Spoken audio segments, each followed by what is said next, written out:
Assalamu alaikum students. Today we are going to talk about verbs. First of all, we will discuss about its definition, that what is the definition of the verbs.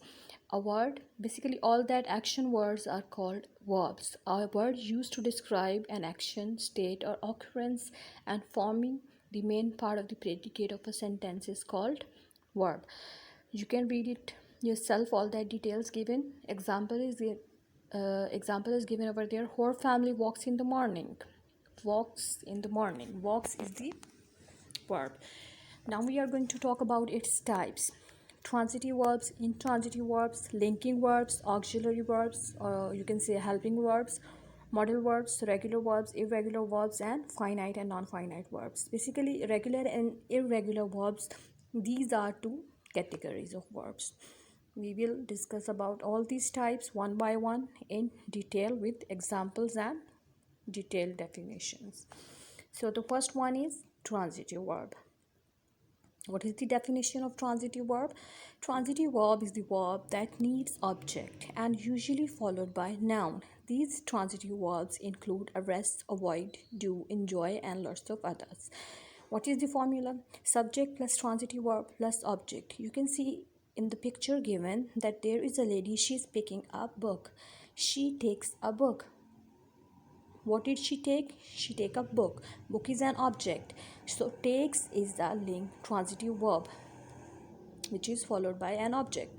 I need a chair. They speak English. All these sentences have objects. So transitive verb, intransitive verb.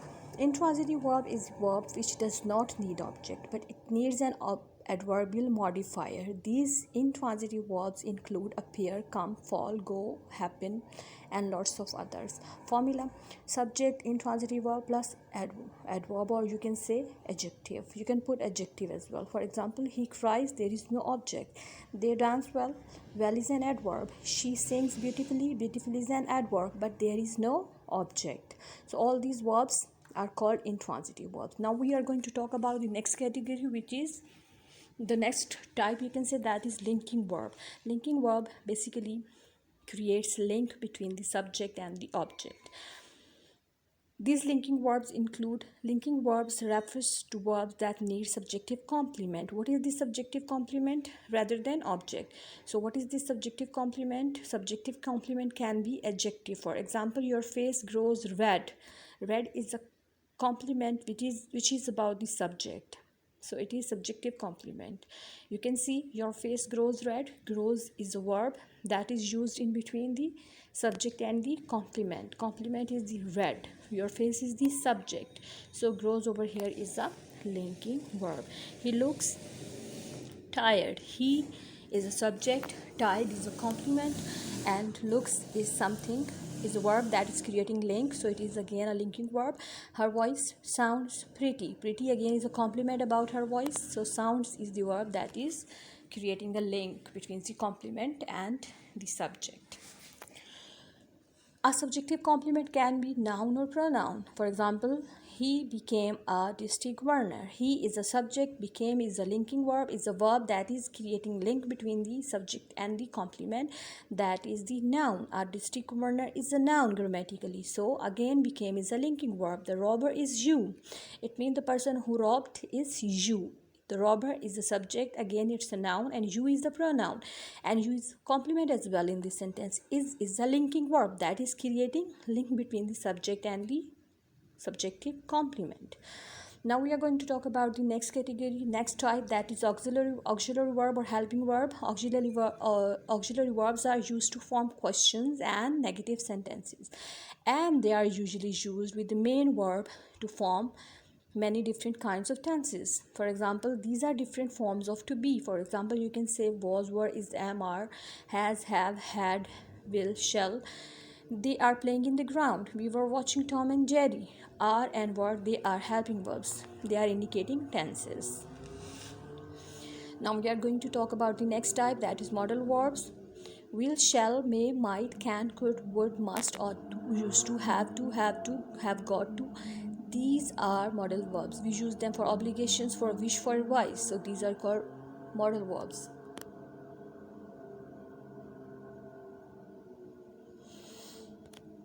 For example, if I say you should brush your teeth every day, so over here should is a modal verb. This might have happened. Might over here is a modal verb. Regular verb. Most verbs are regular. Whatever the verb transformed into next tense, for example, first,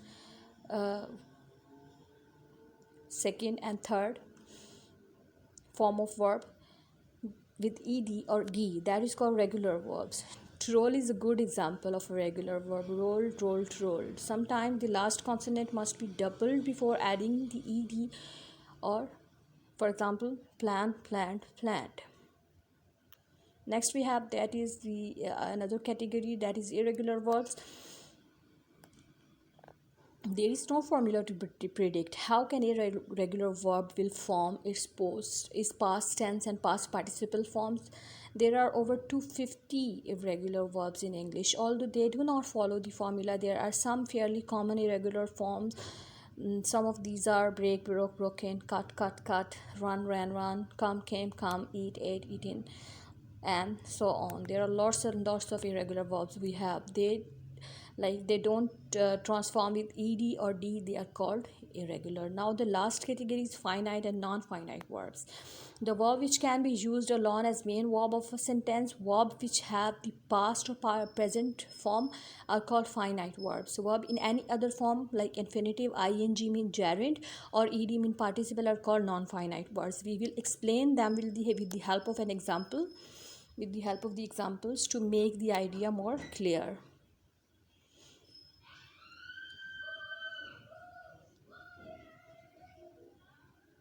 So you can see finite verbs and non-finite. Again, the difference between both of these types: finite verbs have person, number, subject and tense, but non-finite, they don't have number, person, tense or subject.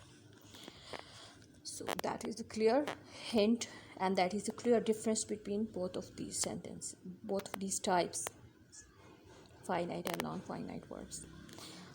Like the verb which will get changed with the change of the tense will be called finite, and the others will call non-finite. See the example.